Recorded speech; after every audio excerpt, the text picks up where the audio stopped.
Big boss Malayalam season 7 ഈ ആഴ്ചത്തെ eviction, ഈ ഒരു 76ാമത്തെ ദിവസത്തെ എവിക്ഷൻ, ഇത് വളരെ നിർണായകമായ ഒരു എവിക്ഷനാണ്. ഈ ആഴ്ച ആര് പുറത്താകുന്നു എന്നതിനനുസരിച്ച് കളികൾ മാറി മറിയും. ആര് വേണേലും പുറത്താകാവുന്ന ഒരു ആഴ്ചയും കൂടിയാണ് ഇതെന്ന് തോന്നുന്നു കേട്ടോ. കാരണം അത്രയും അൺപ്രഡിക്റ്റബിൾ ആയിരുന്നു ഈ ആഴ്ചത്തെ ഗെയിം. അത്രയധികം കളികൾ അങ്ങോട്ടും ഇങ്ങോട്ടും ഒക്കെ മാറി മറിഞ്ഞ് തിരിഞ്ഞൊക്കെയാണ് പോയത്. അത്രയും ട്വിസ്റ്റുകൾ നിറഞ്ഞൊരാഴ്ചയായിരുന്നു.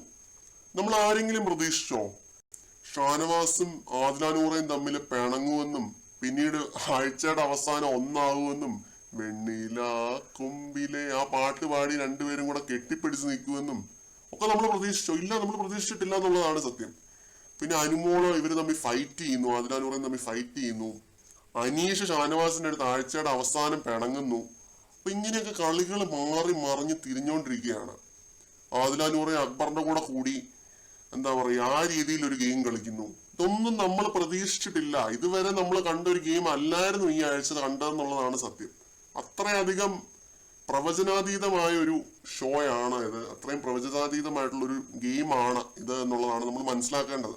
അപ്പൊ ഈ ആഴ്ച പുറത്തു പോകുന്നത് ആരാണെന്നുള്ള ഒരു കാര്യത്തിലേക്ക് തിരിച്ചു വരാം. ഈ ആഴ്ച പുറത്താകാൻ സാധ്യത ഉള്ളത് പ്രധാനമായിട്ടും ലക്ഷ്മി ഡേഞ്ചർ സോണിലാണ് നിൽക്കുന്നത്. നെവിൻ ഡേഞ്ചർ സോണിലാണ് നിൽക്കുന്നത്. അക്ബർ ഡേഞ്ചർ സോണിലാണ്. അതേപോലെ നൂറ ഡേഞ്ചർ സോണിലാണെന്നൊക്കെ കേൾക്കുന്നു.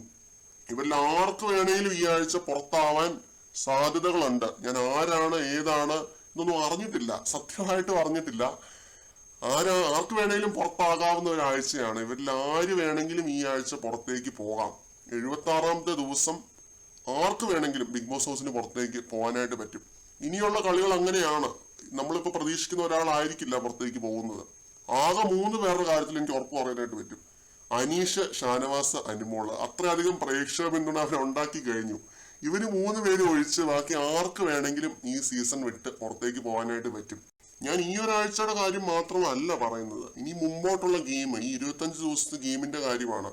ടിക്കറ്റ് ഫിനാലെ കിട്ടിയ ഒരാള് സേഫ് സോണിലേക്ക് അങ്ങ് പോകും.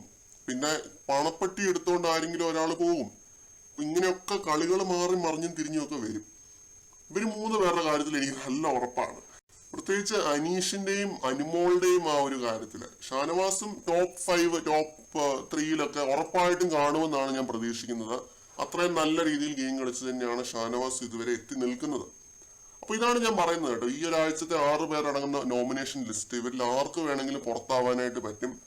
ഇതുവരെ ഒരു സ്പോയിലറും പുറത്ത് വന്നിട്ടില്ല, ഇനിയും വരാതിരിക്കട്ടെ. കാരണം ഇതൊരു ത്രില്ലാണ്. നമ്മൾ ബിഗ് ബോസ് ഇത്രയും ത്രില്ലോടുകൂടി കണ്ടിട്ട് ഇപ്പൊ കാലം കുറച്ചായി. ഇനി കുറച്ചു നേരത്തിനുള്ളിൽ വരുമെന്നാണ് തോന്നുന്നത്. ആര് പുറത്തായെന്നൊക്കെയുള്ള ഇൻഫർമേഷൻ വരുമെന്നാണ് തോന്നുന്നത്. ആ ത്രില്ല് കളയാതെ ഇവർക്ക് സൂക്ഷിക്കാൻ പറ്റുവാണെങ്കിൽ അത്രയും നല്ലത്. കാരണം സീസൺ 3 നമ്മൾ ഇത്രയും ത്രില്ലോടുകൂടി കാത്തിരുന്നത് ആര് പുറത്താകും എന്നറിയാനായിട്ട്. കാരണം ലൈവ് ഒന്നും ഇല്ലായിരുന്ന ഒരു സീസൺ ആയിരുന്നു. എപ്പിസോഡിന് വേണ്ടി തന്നെ നമ്മൾ ഒരുപാട് കാത്തിരുന്നിട്ടാണ് കണ്ടിട്ടുള്ളത്. അപ്പൊ ഇതൊക്കെയാണ് ഈ ഒരു സീസൺ. ഈ ഒരാഴ്ച വളരെ നിർണായകമായ ഒരു എവിക്ഷൻ നടക്കും. കൂടുതൽ അപ്ഡേറ്റ്സുമായിട്ട് വീണ്ടും കാണാം.